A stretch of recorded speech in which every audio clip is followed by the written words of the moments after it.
Hi hello good morning అందరికీ శుభోదయం. News top morning headlines కి స్వాగతం. ముందుగా తెలంగాణ దినపత్రికలలో వచ్చిన ప్రధాన అంశాలను ఒకసారి చూసుకుంటే కనుక ముందుగా వెలుగు న్యూస్ పేపర్లో ప్రధాన బ్యానర్ ఐటమ్ పెట్టుబడులపై బీఆర్ఎస్ ది కడుపు మంట. వాళ్ళు రాష్ట్రాన్ని కొల్లగొడితే మేము కంపెనీలను తెస్తున్నాం సీఎం రేవంత్. మా ప్రభుత్వంపై నమ్మకంతోనే రాష్ట్రానికి పెట్టుబడులు 1.79 లక్షల కోట్ల ఇన్వెస్ట్మెంట్లతో కంపెనీలు ముందుకొచ్చినాయి. దావోస్ పర్యటన విఫలమైతే బాగుండని ప్రతిపక్షాలు కలలుగన్నాయి. కేటీఆర్ అటెన్షన్ సీకింగ్ డిజార్డర్ తో బాధపడుతున్నాడు. భారీ పెట్టుబడులను జీర్ణించుకోలేకనే ప్రతిపక్ష నేతల విమర్శలు. తెలంగాణను $1 ట్రిలియన్ ఎకానమీగా మార్చడమే లక్ష్యమని వెల్లడి. దావోస్ నుంచి వచ్చిన తర్వాత నిన్న సీఎం రేవంత్ రెడ్డి గారు మీడియా సమావేశం ఏర్పాటు చేసి దావోస్ విశేషాలని చెప్పడం జరిగింది. అందులో ముఖ్యంగా రేవంత్ రెడ్డి ఒక మాట అన్నారు, ఇక్కడ దోచుకొని లండన్ లో దాచుకున్నారు. కొందరు రాష్ట్ర ప్రజల సొమ్మును కొల్లగొట్టి విదేశాలకు తరలిస్తే మేం విదేశీ పెట్టుబడులను రాష్ట్రానికి తీసుకొస్తున్నాం. గత ప్రభుత్వంలోని నేతలు ఫార్ములా ఈ రేస్ పేరుతో రాష్ట్ర ప్రజల సొమ్మును కొల్లగొట్టి విదేశాలకు తరలించారు. ఇక్కడ కొల్లగొట్టిన సొమ్ముతోనే లండన్ లో పెట్టుబడులు పెట్టారు. వాళ్ళు ప్రజల సొమ్ము కొల్లగొడితే మేము ప్రజల కోసం సొమ్ము తెస్తున్నాం. మేము రాష్ట్రానికి భారీ పెట్టుబడులు తేవడం చూసి కొందరికి కడుపు మంటగా ఉంది. 10 ఏళ్లు అధికారంలో ఉన్న బీఆర్ఎస్ లీడర్లు దోచుకున్న డబ్బును లండన్ లో దాచుకోవడానికి తరలించారు. మేం రాష్ట్రం ఆర్థికంగా అభివృద్ధి చెందాలని, అధిక పెట్టుబడులు సాధించాలని దావోస్ వేదికగా ప్రయత్నాలు చేశాం. సీఎం రేవంత్ రెడ్డి గారు నిన్న ప్రెస్ మీట్ లో ప్రధానంగా ఈ మాటలు అయితే మాట్లాడారండి. దావోస్ పర్యటన విఫలమైతే బాగుండు అని ప్రతిపక్షాలు కలలుగన్నాయి. ఇంత అంటే 1.79 లక్షల కోట్ల పెట్టుబడులు రాష్ట్రానికి వచ్చాయి. మాపై నమ్మకంతోనే అక్కడ ఆ కంపెనీలు, పారిశ్రామిక కంపెనీలు ఏవైతే దిగ్గజ కంపెనీలు ఉన్నాయో అవి మమ్మల్ని నమ్మే ఇక్కడ పెట్టుబడులు పెట్టాయని చెప్పారు. ఈ నేపథ్యంలో కీలక వ్యాఖ్యలు కూడా చేశారు. గత 10 ఏళ్లలో బీఆర్ఎస్ ప్రభుత్వము ఇక్కడ ప్రజల సొమ్మును దోచుకొని లండన్ లో పెట్టుబడులు పెట్టాయి. కానీ మేము ప్రజల కోసం విదేశాల నుంచి పెట్టుబడులు తీసుకొచ్చి రాష్ట్రంలో పెడుతున్నామని చెప్పేసి అయితే కనుక ఒక కీలక వ్యాఖ్య చేశారు. ఇక కేటీఆర్ అయితే కనుక అటెన్షన్ సీకింగ్ డిజార్డర్ తో బాధపడుతున్నారు అని చెప్పేసి ఎద్దేవా చేశారు. ఇక నిన్న నిర్వహించిన మీడియా సమావేశంలో ఏ కంపెనీలు ఎంత పెట్టుబడి పెట్టాయి, ఎన్ని కంపెనీలు ముందుకొచ్చాయి అన్నది సవివరంగా వివరించారు. అలాగే ఐటీ శాఖ మంత్రి కూడా వచ్చిన పరిశ్రమల గురించి చెప్పారు. ముఖ్యంగా పరిశ్రమలకు అనుకూలమైన ప్రాంతం తెలంగాణ, అందులో హైదరాబాద్ అని ముఖ్యంగా ప్రస్తావించారు.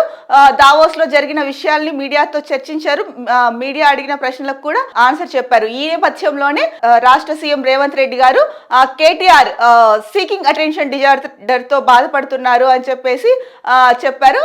అలాగే ఫార్ములా ఈ కార్ రేస్ కేసులో ఫార్ములా ఈ కార్ రేస్ పేరుతో ఇక్కడ ప్రజల సొమ్ముని దోచుకొని లండన్ లో పెట్టుబడి పెట్టారు.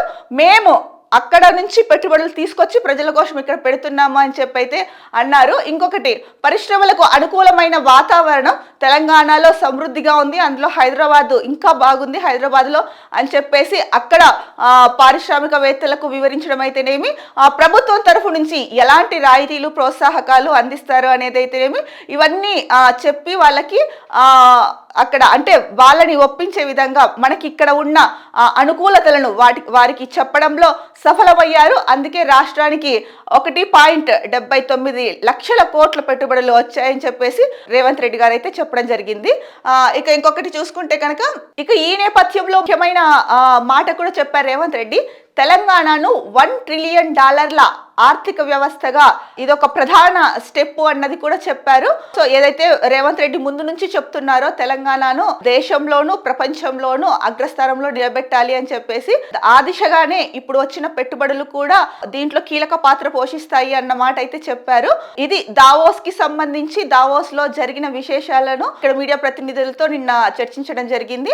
అలాగే గత బీఆర్ఎస్ ప్రభుత్వం వాళ్ళు అంటే 1.79 lakhs crores పెట్టుబడులు తీసుకొచ్చారు కదా, దాన్ని జీర్ణించుకోలేకపోతున్నారు. ఆ కడుపు మంటతోనే ఏదేదో మాట్లాడుతున్నారు అని చెప్పేసి అన్నారు. ఇంకొక విషయం అయితే కనుక ముఖ్యంగా మనం గతంలో కూడా చెప్పుకున్నాము, కేటీఆర్ ఫార్ములా ఈ కార్ రేస్ కేసులో కానీ ప్రభుత్వం చేస్తున్న అభివృద్ధి కార్యక్రమాలని కానీ ప్రజల నుంచి రాష్ట్రానికి అంటే రాష్ట్ర ప్రభుత్వానికి మద్దతు కానీ అసహకారం చూసి కొంత ఆ స్ట్రెస్ లో కూరుకుపోయారు. ఆయన మానసిక వైద్యుల్ని కలిస్తే బాగుంటుంది అన్న విషయం అయితే కనుక ఇంతకుముందు చెప్పుకున్నాము. ఆ నేపథ్యంలోనే అంటే ఈ సందర్భంగా ఇది కోఇన్సిడెన్స్ అనుకోవచ్చు. రేవంత్ రెడ్డి గారు అన్నారు, సీకింగ్ అటెన్షన్ డిజార్డర్ తో కేటీఆర్ బాధపడుతున్నారు అని. సో ఇప్పటికైనా మించిపోయింది లేదు. రాష్ట్రానికి ఇప్పుడు ప్రతిపక్షం హోదాలో ఉన్న బీఆర్ఎస్ ఏంటంటే రాష్ట్రానికి కావాల్సింది ఏంటి, రాష్ట్ర అభివృద్ధి. దీనికోసం 1.7 crores పెట్టుబడులు తీసుకొచ్చినందుకు అభినందించాలి, ముందుకు వెళ్ళేలాగా చూసుకోవాలి. అంతేకాని దాని గురించి మీరేమీ మాట్లాడుకోకుండా ఉండిపోవడం ఏమాత్రం కరెక్ట్ కాదు. అంటే 10 ఏళ్ళు మీరు అధికారంలో ఉన్నారు, 2 సార్లు సీఎంగా కేసీఆర్ చేశారు. కనీసం ఈ పర్యటనకు వెళ్ళొచ్చి ఇన్ని లక్షల కోట్ల పెట్టుబడులు తీసుకొస్తే దీనిపైన ఒక స్పందించాల్సిన అవసరం ఉంది, అభినందించాల్సిన అవసరం కూడా ఉంది. సరే, అభినందించకపోయినా పర్వాలేదు, కానీ దీని గురించి నెగిటివ్ ప్రచారాలు చేసి మరి దీన్ని కూడా ఇది చేయడము కరెక్ట్ కాదు, అలా చేయకండి అని చెప్పేసి ప్రజలైతే భావిస్తున్నారు. కాకపోతే మీ హుందాతనాన్ని నిలబెట్టుకోవాలి అంటే ఇలాంటి విషయాల్లోనే. ఇప్పుడు మీరు చాలా సీనియర్ కేసీఆర్, కాకపోతే రాష్ట్రానికి ఇన్ని కోట్ల పెట్టుబడులు తీసుకొచ్చారు. ఏదైతే కేసీఆర్ గారు హుందాతనం వ్యవహరించి ఇప్పుడు రాష్ట్ర ప్రభుత్వం రాష్ట్రానికి తీసుకొచ్చిన పెట్టుబడుల గురించి ఒక చిన్న అభినందన ఇస్తే ఏం తప్పు కాదు కదా. సో ప్రజల్లో కూడా ఇంకా ప్రతిపక్ష నేత ఎంత హుందాగా వ్యవహరిస్తున్నారు అన్న సంకేతం ప్రజల్లోకి వెళ్తుంది. దాన్ని వదిలేసి మీరు కామ్గా అలా ఉండిపోవడం కూడా ఏమాత్రం కరెక్ట్ కాదని చెప్పేసి ప్రజలు భావిస్తున్నారు. సరే, ఏది ఏమైనప్పటికీ కూడా దావోస్లో తెలంగాణ దాదాపు 20 కంపెనీలతో ఒప్పందాలు కుదుర్చుకుంది. 1,79,000 కోట్ల పెట్టుబడులు అయితే తీసుకొచ్చింది. దాదాపు 40,000కు పైగా ఉద్యోగ అవకాశాలు అయితే దీనివల్ల కలుగుతాయి అని చెప్పేసి చెప్పారు. ఇది దావోస్ పర్యటనకు సంబంధించి నిన్న సీఎం రేవంత్ రెడ్డి పెట్టిన ప్రెస్ మీట్లోని ప్రధాన అంశాలు. ఇక మరో ముఖ్యమైన అంశం చూసుకుంటే కనుక స్పోర్ట్స్కి సంబంధించి Trisha super women's under nineteen T world కప్లో తెలంగాణ బ్యాటర్ గొంగడి త్రిష 110 రన్స్ చేసి నాట్అవుట్ గా నిలిచింది. త్రిష దుమ్ము రేపింది. మెగా టోర్నీ చరిత్రలోనే సెంచరీ చేసిన తొలి ప్లేయర్ గా త్రిష రికార్డును సొంతం చేసుకుంది. దీంతో మంగళవారం జరిగిన సూపర్ 6 పోర్లో ఇండియా 150 రన్స్ తేడాతో స్కాట్లాండ్ పై గెలిచి సెమీస్ లోకి ప్రవేశించింది. ఈ టోర్నీ చరిత్రలో తొలి సెంచరీ సాధించిన త్రిషకు సీఎం రేవంత్ రెడ్డి అభినందనలు తెలియజేశారు. తను మరింతగా రాణించి రాష్ట్ర క్రీడాకారులకు ఆదర్శంగా నిలవాలన్నారు. త్రిష తెలుగు అమ్మాయి, ఫస్ట్ టైం అండర్-19 మహిళల విభాగంలో ఇప్పుడు జరుగుతున్న T20 టోర్నీ ఏదైతే ఉందో, అండర్-19 T20 వరల్డ్ కప్ ఏదైతే ఉందో దాంట్లో తెలుగు అమ్మాయి త్రిష సెంచరీ చేసి ఫస్ట్ టైం రికార్డు సృష్టించింది. ఇది తెలుగువారీగా మనందరికీ కూడా గర్వకారణము. సో అమ్మాయిలు దేంట్లోనూ తీసిపోరు, దేంట్లోనూ తక్కువ కాదు అన్నది మరోసారి రుజువైంది. దీనికి రేవంత్ రెడ్డి గారు కూడా అభినందించారు. సో మరింతగా రాణించాలనేసి ఆకాంక్షించారు. Well done Trisha, once again congratulations. ఇలాగే ముందుకెళ్లాలని చెప్పేసి న్యూస్ స్టాప్ మనస్ఫూర్తిగా కోరుకుంటోంది. ఇక మరో ముఖ్యమైన న్యూస్ చూసుకుంటే ఇది ఇంటర్నేషనల్ కి సంబంధించినది. అమెరికన్లకు ఇన్కమ్ ట్యాక్స్ రద్దు ప్రతిపాదనలు సిద్ధం చేస్తున్న ట్రంప్. ఇండియా, చైనా, బ్రెజిల్ పై దిగుమతి సుంకాలు పెంచుతాం, ఇక్కడ నుంచి అమెరికన్ల ప్రయోజనాలే ముఖ్యమని కామెంట్. ఫిబ్రవరిలో మోదీ వైట్ హౌస్ కు వస్తారని వెల్లడి. ఈ నేపథ్యంలో ట్రంప్ మాట్లాడారు ఒక ముఖ్యమైన విషయాలు. ఇకపై అమెరికన్లకు ఇన్కమ్ ట్యాక్స్ కట్టాల్సిన అవసరం లేకుండా చట్టంలో మార్పులు తెస్తారని డొనాల్డ్ ట్రంప్ ప్రకటించారు. అమెరికన్ల ప్రయోజనాలే తనకు ముఖ్యమని, వాళ్ళను ధనవంతులను చేస్తారని తెలిపారు. ప్రతి అమెరికన్ వద్ద తన కనీస అవసరాలు, ఈఎంఐల వంటి వాటి కోసం ఖర్చు చేశాక ఎక్కువ డబ్బులు మిగిలేలా ప్రతిపాదనలు తయారు చేస్తున్నట్లు తెలిపారు. దీనికోసం వివిధ దేశాల నుంచి దిగుమతి చేసుకుంటున్న వస్తువులపై సుంకాలు పెంచుతున్నట్లు ప్రకటించారు. ప్రజలంతా తమ చేతిలో ఉన్న డబ్బును స్వేచ్ఛగా ఖర్చు పెట్టాలన్నారు.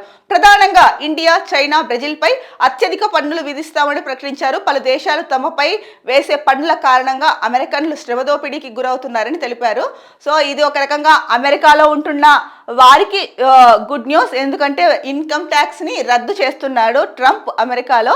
సో వాళ్ళకి గుడ్ న్యూస్. ఏదైతే కొన్ని దేశాలు ఇండియా, బ్రెజిల్, ఇటువంటి చైనా వీళ్ళ నుంచి దిగుమతి చేసుకుంటున్న, ఈ దేశాల నుంచి దిగుమతి చేసుకుంటున్న వస్తువుల పైన అయితే మాత్రం సుంకం పెంచుతామని చెప్పేసి అన్నారు. మరి దీన్ని ఆయా దేశ ప్రభుత్వాలు ఎలా తీసుకుంటాయి అన్నది చూడాలి. ఇప్పుడు ఎందుకంటే అమెరికాలో ఉన్న ప్రజల్ని ధనవంతులను చేయడమే తన ముందు, అంటే తన ఉద్దేశము. అమెరికాలో ఉన్న ప్రజలు స్వేచ్ఛగా వాళ్ళ ఖర్చులు వాళ్ళు పెట్టుకోవాలి, సో ధనవంతులు అవ్వాలి. ఈ నేపథ్యంలోనే ఇన్కమ్ ట్యాక్స్ ని రద్దు చేస్తున్నామని చెప్పేసి ట్రంప్ చెప్పారు. అంతవరకు బాగానే ఉంది. కాకపోతే ఏదైతే దేశాలు భారత్ అవ్వచ్చు, చైనా అవ్వచ్చు, బ్రెజిల్ అవ్వచ్చు, ఈ దేశాల నుంచి వస్తువులు ఏవైతే దిగుమతి చేసుకుంటున్నారో వాటిపైన అయితే కనుక సుంకం పెంచుతాము అని చెప్పేసి చెప్పారు. మరి ఆయా దేశ ప్రభుత్వాలు ఎలా దీనికి ఆయా దేశాలు ఎలా స్పందిస్తాయో మరి వేచి చూడాలి. ఇక మరో ముఖ్యమైన వార్త, షార్ నుంచి 100వ ప్రయోగం. నేడు ఉదయం నింగిలోకి GSLV F-15 రాకెట్. నావిక్ కూటంలోకి చేరనున్న NVS-2 ఉపగ్రహం. సో మనకు తెలిసిందే, మనం 2 రోజుల నుంచి మాట్లాడుకుంటున్నాం. ఇస్రో అత్యంత గర్వకారణంగా చెప్పుకునే మన ఇస్రో ఈరోజు 100వ రాకెట్ని అంతరిక్షంలోకి పంపిస్తోంది. దీంతో సెంచరీ కొట్టబోతోంది ఇస్రో. ఒకప్పుడు 1-2 అంటే సంవత్సరానికి ఒక రాకెట్ అంటే అంతరిక్షంలోకి ఒక రాకెట్ని పంపించడానికి కూడా ఎంతో శ్రమ పడిన ఇస్రో ఇప్పుడు సంవత్సరానికి 3-4 రాకెట్లని కూడా అంతరిక్షంలోకి పంపిస్తోంది.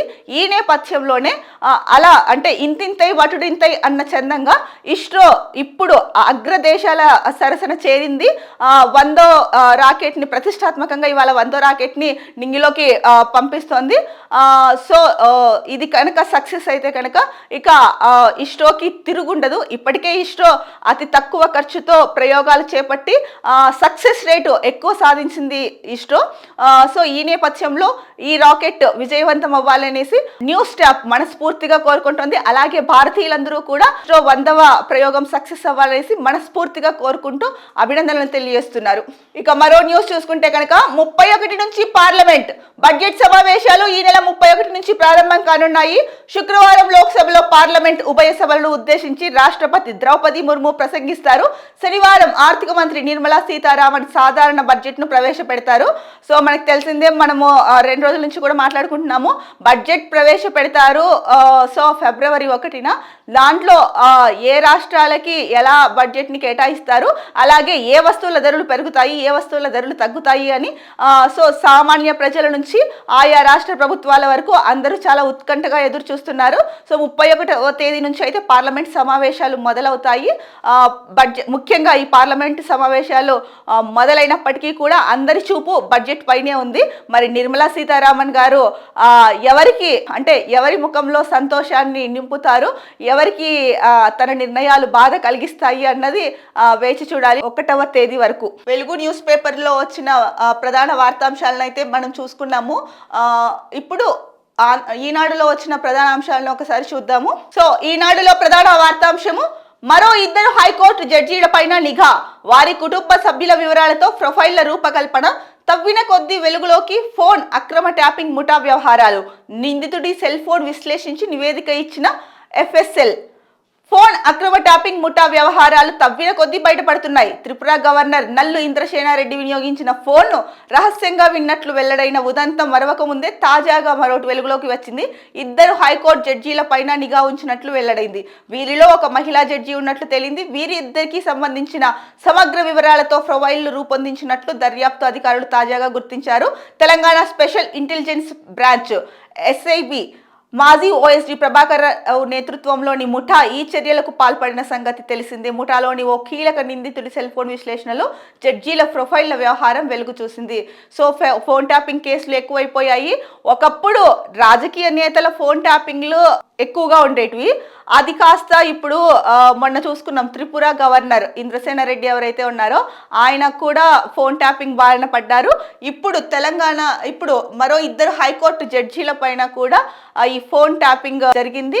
ముఠా ఎవరైతే ఈ ఫోన్ ట్యాపింగ్ ముఠా ఉందో వాళ్ళు ఈ జడ్జీల ప్రొఫైల్ని కూడా తీసుకున్నారు అని చెప్పేసి ప్రధానంగా ఈనాడులో న్యూస్ ఇచ్చారు. అందులో ఒక మహిళా జడ్జి కూడా ఉన్నారంట. మరి దీనిపైన అయితే కనుక చర్యలు చేపట్టారు.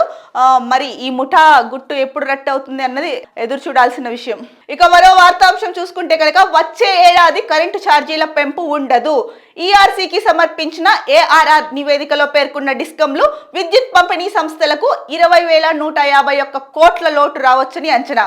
ఈ మొత్తాన్ని రాయితీ పద్దు కింద ఇవ్వాలని ప్రభుత్వానికి విన్నపం. అయితే వచ్చే ఆర్థిక సంవత్సరం ఏదైతే 2025-26లో కరెంటు ఛార్జీల పెంపు లేదని రాష్ట్ర విద్యుత్ పంపిణీలు తెలిపాయి. రాబోయే ఆర్థిక సంవత్సరానికి సంబంధించిన వార్షిక ఆదాయ అవసరాల నివేదికను మంగళవారం రాష్ట్ర విద్యుత్ నియంత్రణ మండలికి సమర్పించాయి. ప్రజలకి ఇది గుడ్ న్యూస్ అండి. అంటే జనరల్గా కరెంట్ ముఖ్యంగా ఎండాకాలంలో అయితే కనుక ఏసీల వినియోగం ఎక్కువ ఉంటుంది. ఏసీల వినియోగం ఎక్కువ ఉండడంతో పాటు మామూలుగా కూడా కరెంటు వాడకం ఎక్కువగా ఉంటుంది. ఎందుకంటే ఆ ఉక్కపోత రోజులకి ఉండలేక ఫ్యాన్ అవ్వచ్చు, లేకపోతే ఫ్రిడ్జ్లు అవ్వచ్చు, కంటిన్యూస్గా రన్లోనే ఉంటాయి. ఫ్రిడ్జ్లు మామూలుగానే రన్లో ఉంటాయి, అందులో ఎండాకాలం అనేసరికి ఇంకా ఎక్కువ అధికంగా వినియోగిస్తారు. సో ఈ 2025-26 ఆర్థిక సంవత్సరానికి సంబంధించి కరెంటు ఛార్జీల పెంపు ఉండదు అని చెప్పేసి రాష్ట్ర విద్యుత్ పంపిణీ సంస్థలు అయితే తెలిపాయి. దీని అంటే కరెంటు ఛార్జీల పెంపకం ఉండకపోవడం వల్ల దాదాపు 20,000 కోట్ల పైచిలకు లోటు రావచ్చు అని చెప్పి కూడా అంచనా వేశారు. దీన్ని రాయితీ పద్దు కింద ఇవ్వాలని చెప్పేసి ప్రభుత్వానికి విన్నపం చేశారు. మరి దీనిపైన ప్రభుత్వం ఎలా స్పందిస్తుందో ఏంటి చూడాలి. ఎందుకంటే ఇదైతే ఒక రకంగా రాష్ట్ర ప్రజలకు చాలా శుభవార్త. ఇక మరో వార్తాంశం చూసుకుంటే, సిపిఎం రాష్ట్ర కార్యదర్శిగా జాన్ వెస్లీ తొలిసారి దళిత నేతకు దక్కిన అవకాశం. అయితే సిపిఎం రాష్ట్ర కార్యదర్శిగా జాన్ వెస్లీని నియామకం జరిగింది. మొట్టమొదటిసారిగా దళితుడికి చోటు లభించింది అని చెప్పేసి ప్రధాన వార్తాంశంగా ఈనాడులో ఇచ్చారు. ఇక మరో ముఖ్యమైన వార్తాంశం చూసుకుంటే, ఒక్కో రైతుకు 17,500 రూపాయలు సీఎం బాకీ ఉన్నారు అని చెప్పేసి ప్రధాన హెడ్లైన్ ఇచ్చారు. ఈ డబ్బులు ఇచ్చాకే రేవంత్ రెడ్డి స్థానిక ఎన్నికల్లో ఓట్లు అడగాలి. రుణమాఫీ, రైతు బంధు, వరికి బోనస్లలో కాంగ్రెస్ మోసం. రైతు మహాధర్నాలో కేటీఆర్. ఏదైతే కేటీఆర్ రైతు మహాధర్నా చేస్తున్నారో బీఆర్ఎస్ పార్టీ వాళ్ళు, ఈ ధర్నాలో కేటీఆర్ కొన్ని కీలక వ్యాఖ్యలు చేశారు. ఏంటంటే, ఒక్కో రైతుకి సీఎం రేవంత్ రెడ్డి 17,500 రూపాయలు బాకీ ఉన్నారు. ఈ డబ్బులు ఏదైతే ఉన్నాయో ఆ డబ్బులు ఇచ్చిన తర్వాతనే ఓట్లు అడగాలి. స్థానిక సంస్థల ఎలక్షన్స్ దగ్గరలో ఉన్నాయి కదండి. అంటే ఫస్ట్ ఫిబ్రవరి అన్నారు, తర్వాత వేసవి తర్వాత అన్నారు. సో డేట్ అయితే కనుక ఇంకా ఫుల్ క్లారిటీ రాలేదు అని చెప్పొచ్చు. సో ఆ స్థానిక సంస్థల ఎన్నికలకు వెళ్లే ముందు ఇదంతా కట్టిన తర్వాత, ఈ డబ్బు కట్టిన తర్వాత రేవంత్ రెడ్డి గారు ఓట్లు అడగాలి అని చెప్పేసి కేటీఆర్ అన్నారు.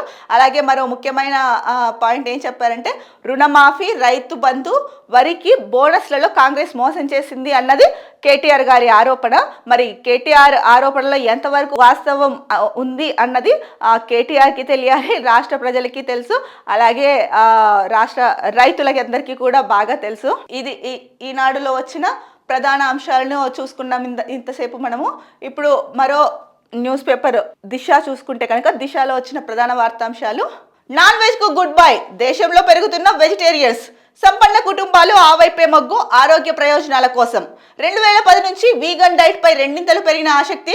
సుమారు 27% పెరిగిన శాకాహారులు వెజ్ డైట్ వైపు మొగ్గుకు 59% మంది సంసిద్ధత. యూగవ్ సర్వే. సో యూగవ్ సంస్థ చేపట్టిన సర్వేలో ప్రధానంగా తెలిసిన అంశాలు ఏంటంటే, దేశంలో చాలా మంది శాకాహారులుగా మారుతున్నారు, నాన్ వెజ్కి దూరంగా ఉంటున్నారు, నాన్ వెజ్ మానేస్తున్నారు అన్నారు. నిజంగా ఇది అంటే ఎవరైతే ఉన్నారో మానేస్తున్నారో వాళ్ళు వాళ్ళ ఆరోగ్య ప్రయోజనాల దృష్ట్యా ఈ నిర్ణయం తీసుకున్నారు అని చెప్పేసి ఈ నివేదికలో అయితే కనుక వెల్లడించారు. సో రోజుకి వెజిటేరియన్స్ పెరుగుతున్నారు అని చెప్పేసి, సంపన్న కుటుంబాలు ఏవైతే ఉన్నాయో రిచ్ ఫ్యామిలీస్ వాళ్ళు కూడా వెజ్ వైపే మొగ్గు చూపుతున్నారు అని చెప్పేసి చెప్పారు. ఇంకొకటి ఏంటంటే కనుక, 2010 నుంచే వీగన్ డైట్ పైన ఆసక్తి పెరిగి దానిపైన ఎక్కువ ఫోకస్ చేసి వీగన్ డైట్ని ఫాలో అవుతున్నారని కూడా చెప్పారు. అయితే దాదాపు 27% మంది శాకాహారులుగా మారారని చెప్పేసి యూగవ్ సర్వేలో అయితే తేలింది. ఎప్పటి నుంచో చాలా మంది కూడా అంటే శాకాహారమే మంచిది ఆరోగ్యానికి, మాంసాహారం వద్దు, శాకాహారమే మంచిది అని చెప్పేసి కొన్ని స్వచ్ఛంద సంస్థలు ప్రజల అవగాహన కల్పించాయి. సో శాకాహారం వల్ల కూడా బాడీకి కావలసిన ప్రోటీన్స్, విటమిన్స్ ఏదైతే ఉందో ఇవన్నీ అందుతాయి. అంటే సరైన ఆహారం తీసుకుంటే, కూరగాయలు కానివ్వండి, ఆకుకూరలు కానివ్వండి, ఇలాంటివన్నీ తీసుకుంటే కావాల్సిన పోషకాలు అన్నీ అందుతాయి, ఆరోగ్యవంతంగా ఉంటారని కూడా కొన్ని స్వచ్ఛంద సంస్థలు గతంలో చాలానే అవగాహన కార్యక్రమాలు చేపట్టాయి. ఎట్టకేలకి చాలా మందిలో అయితే కనుక వారి ఆరోగ్యం మీద దృష్టి పెట్టి మాంసాహారానికి దూరంగా ఉండి శాకాహారులుగా మారుతున్నారనేసి యూగవ్ సర్వేలో వెల్లడైంది. దాదాపు 27% మంది శాకాహారులుగా మారారని కూడా చెప్పారు. ఇక మరో ప్రధానమైన వార్త, బీఆర్ఎస్ ఆర్తులు 1618 కోట్లు కేవలం బ్యాంకు ఖాతాలోనే 1110 కోట్ల రూపాయలు. 2023-24లో వచ్చిన విరాళాలు 580 కోట్లు. బ్యాంక్ ఫిక్స్డ్ డిపాజిట్ల ద్వారానే 102 కోట్ల ఆదాయం. ఇతర రాష్ట్రాల్లో పార్టీ ఆఫీసులు, వాటి నిర్వహణకు కోట్లలో ఖర్చు. పార్టీ ఆడిట్ రిపోర్టు విడుదల చేసిన ఎన్నికల కమిషన్. అసెంబ్లీ ఎన్నికల కోసం 197 కోట్లు ఖర్చు. సో బీఆర్ఎస్ ఏదైతే ఉందో వాళ్ళ ఆస్తులు 1600, అంటే బీఆర్ఎస్ పార్టీ ఆస్తులు 1618 కోట్ల రూపాయలు అని చెప్పేసి దిశలో ప్రధాన న్యూస్ ఐటమ్ ఇచ్చారు. కేవలం బ్యాంకు ఖాతాలోనే 1110 కోట్ల రూపాయలు ఉన్నాయని చెప్పేసి చెప్పారు. ఇక ఇదేంటంటే కనుక పార్టీ ఆడిట్ రిపోర్ట్ ఏదైతే ఉందో, అంటే ఎన్నికల కమిషను పార్టీ ఆడిట్ రిపోర్ట్ను విడుదల చేసింది. దాంట్లో తేలిన అంశాలు ఇవి. సో బీఆర్ఎస్ పార్టీకి అయితే కనుక 1618 కోట్ల రూపాయలు ఉన్నాయి. ఒక్క అసెంబ్లీ ఎన్నికల్లోనే మొన్న 197 కోట్లు ఖర్చు చేసిందని కూడా ఇక్కడ దిశలో ఇచ్చారండి న్యూస్ పేపర్లో. ఇక ఇతర రాష్ట్రాల్లో పార్టీ ఆఫీసులు వాటి నిర్వహణకు కూడా కోట్లలో ఖర్చు చేశారని చెప్పేసి చెప్పారు. మరి బీఆర్ఎస్ దీనిపైన ఏం చెప్తుందో, ఎందుకంటే ఇది సాక్షాత్ ఎన్నికల కమిషనే రిలీజ్ చేసింది. ఇక దీనిపైన బీఆర్ఎస్ అబద్ధాలు మాట్లాడడానికి అవకాశం లేదనే చెప్పుకోవచ్చు. ముఖ్యంగా ఇది దిశ న్యూస్ పేపర్లో వచ్చిన ప్రధాన వార్తాంశము. ఇంకొక ప్రధాన వార్తాపత్రిక చూసుకుంటే కనుక తెలంగాణలో నమస్తే తెలంగాణలో ప్రధాన వార్తా ఐటమ్, నాట్లప్పుడు రాదు, ఓట్లప్పుడే రైతు బంధు, స్థానిక సంస్థల్లో ఓట్ల కోసమే కొత్త డ్రామా, ఏడాదిలో దరఖాస్తులు, దందాలతో పాలన, మోసం చేయడమే చారిత్రాత్మక నిర్ణయమా, కేసీఆర్ హయాంలోనే నల్గొండకు దిశ, క్లాక్ సెంటర్లో చర్చకు కోమటిరెడ్డి సిద్ధమా, పోలీసు అధికారులు అతి చేస్తే వడ్డీతో చెల్లిస్తాం, నల్గొండ మహాధర్నాలో కేటీఆర్ హెచ్చరిక. సో ఏదైతే రైతు ధర్నా చేస్తున్నారో నల్గొండలో, కేటీఆర్ రైతు మహాధర్నా చేపట్టారో నల్గొండలో, దాంట్లో మాట్లాడుతూ ముఖ్యంగా కేసీఆర్ హయాంలోనే నల్గొండకి దిశ అని చెప్పారు. అలాగే ఓట్లప్పుడు మాత్రమే రాష్ట్ర ప్రభుత్వం, ఇప్పుడు ఏదైతే రాష్ట్ర ప్రభుత్వం కాంగ్రెస్ ప్రభుత్వం ఉందో, వీళ్ళు ఓట్లప్పుడు మాత్రమే ఇలా అంటే స్థానిక సంస్థ ఓట్ల కోసమే కొత్త డ్రామా ఆడుతున్నారని చెప్పేసి చెప్తున్నారు. ఇంకొకటి ఏంటంటే కనుక ఈ మధ్య కేటీఆర్ ఏ ధర్నా నిర్వహించినా ఏం చేసినా కూడా ఏదో ఒక మంత్రికో లేదంటే ముఖ్యమంత్రికో సవాల్ విసిరడం కామన్ అయిపోయింది. ఇప్పుడు తాజాగా కోమటిరెడ్డికి సవాల్ విసిరారు. అలాగే పోలీసులు అధికారులు ఎవరైతే ఉన్నారో వాళ్ళు అతి చేస్తే కనుక వడ్డీతో చెల్లిస్తామంటున్నారు. ఒక రకంగా చూసుకుంటే ఇది బెదిరింపులాగా అనిపిస్తోంది. మరి ఒక ప్రజాప్రతినిధిగా ఉంటున్న కేటీఆర్ ఇలా మాట్లాడడం ఎంతవరకు సమంజసనీయం? అంటే పోలీసులు అధికారులు ఏంటి, వాళ్ళు చేయాల్సింది చేస్తారు. క్రౌడ్ ఎక్కువ ఉన్నప్పుడు అంటే వాళ్ళకి ఏదైతే వాళ్ళ బాధ్యత ఏదైతే ఉందో అది నిర్వర్తిస్తారు. సో దాన్ని కూడా మీరు అతి చేస్తే అతి ఎందుకు చేస్తారు? మీరు ఏదైనా వాళ్ళు చెప్పినది వినకపోతే ఎవరైనా సరే, అంటే బీఆర్ఎస్ కేటీఆర్ అనే కాదు, ఇంకొక ప్రతిపక్ష పార్టీ కావచ్చు, అధికార పక్షంలో వాళ్ళు కూడా కావచ్చు, గుంపులుగా ఉన్నప్పుడు సో కొన్ని మన భద్రతా వ్యవస్థ కొన్ని ఆంక్షలు విధిస్తుందన్నమాట. ఆంక్షలు కూడా అనకూడదు, వాటిని ఆంక్షలు కూడా కాదు, వాళ్ళు ఏంటంటే ఎక్కడ ఏ తొక్కిసలాట జరగకూడదు అని చెప్పేసి ఆ ఉద్దేశంతో కొన్ని భద్రతా చర్యలు చేపట్టి దాని ప్రకారం నడుచుకోమని చెప్తారు. దాన్ని అధిగమించినప్పుడే వాళ్ళ రంగంలోకి దిగాల్సిన అవసరం వస్తుంది. మరి అలాంటప్పుడు దాన్ని దృష్టిలో పెట్టుకొని ఎవరైనా సరే ముందుకు వెళ్ళాలి. ఇక్కడ కేటీఆర్ చూస్తుంటే ఎలా ఉందంటే, తనేమో రెచ్చగొడతారు, మనం చూసుకుంటున్నాం 3-4 రోజుల నుంచి ప్రజల్ని రెచ్చగొట్టేలాగా మాట్లాడతారు. మళ్ళీ ఏమో ఇక్కడ ఏం చెప్తున్నారు, పోలీసులు అధికారులు అతి చేస్తే కనుక వడ్డీతో చెల్లిస్తారంట. అంటే ఇది బెదిరింపే కదండి, ఇదే అనుకుంటున్నారు ప్రజలు. ఇది మా మాట కాదు, ప్రజలు అనుకుంటున్నదే ఇది. ఎందుకు రెచ్చగొట్టేలాగా మాట్లాడము, ఎందుకు ఇలా అధికారులని పోలీసుల్ని కూడా ఇలా మాట్లాడడం? ఇది ప్రజాప్రతినిధిగా మీకు ఏమైనా తగ్గుతుందా? ఒకసారి మీరే పునః సమీక్షించుకోండి. నిజంగా దీన్ని బట్టి చూస్తే రేవంత్ రెడ్డి గారు అన్నారు కదా, ఇందాక మనం చూసాము, అంటే అటెన్షన్ సీకింగ్ డిజార్డర్తో బాధపడుతున్నారు అనేసి. మేబీ ఇప్పుడు కేటీఆర్ వ్యాఖ్యలు చూస్తుంటే కొంచెం అలాగే అనిపిస్తోంది. బట్ ఏది ఏమైనా కూడా మీకు గతంలోనూ చెప్పాము, మళ్ళీ చెప్తున్నాము, కేటీఆర్ గారు మీకు చెప్పినా అర్థం కానట్టు ఉంది. ఎవరైతే కనుక అంటే కేసీఆర్ అవ్వచ్చు, కేటీఆర్ మీద ప్రేమ ఉన్న అభిమానులు, లేకపోతే కనుక గతంలో మంత్రులుగా చేసిన వాళ్ళు, ఇప్పుడు ఎమ్మెల్యేలుగా ఉంటున్న వాళ్ళు, ఆయన్ని ఒక మంచి మానసిక వైద్యశాలకు తీసుకెళ్ళి కౌన్సిలింగ్ అయితే ఇప్పించండి. సో చాలామంది ప్రజలు కూడా ఇదే అనుకుంటున్నారు. ఇప్పుడు రైతు మహాధర్నా చేసుకోమని చెప్పారు. రైతు మహాధర్నా చెయ్యండి, రైతుల సమస్యలు ఏవో సానుకూలంగా వినండి, వాటి గురించి మాట్లాడి రాష్ట్ర ప్రభుత్వానికి చెప్పండి. సో మీడియా వేదికగా చెప్పండి, మీడియానే కదా ప్రజలకి ప్రభుత్వానికి వారిది, చెప్పండి, మీరు చెప్పడంలో తప్పలేదు. కానీ ఇలా రెచ్చగొట్టే వ్యాఖ్యలు, బెదిరింపు వ్యాఖ్యలు ఏమాత్రం సమంజసనీయం కాదు. దీన్ని ఒకసారి దృష్టిలో పెట్టుకొని ముందుకు వెళ్లాల్సిన అవసరం ఎంతైనా ఉంది. ఇది తెలంగాణ వార్తాపత్రికల్లో వచ్చిన ప్రధాన అంశాలు. రేపటి న్యూస్ పేపర్ విశ్లేషణలో మళ్ళీ కలుద్దాం. అంతవరకు సెలవు, నమస్కారం. Be happy, stay strong, stay healthy.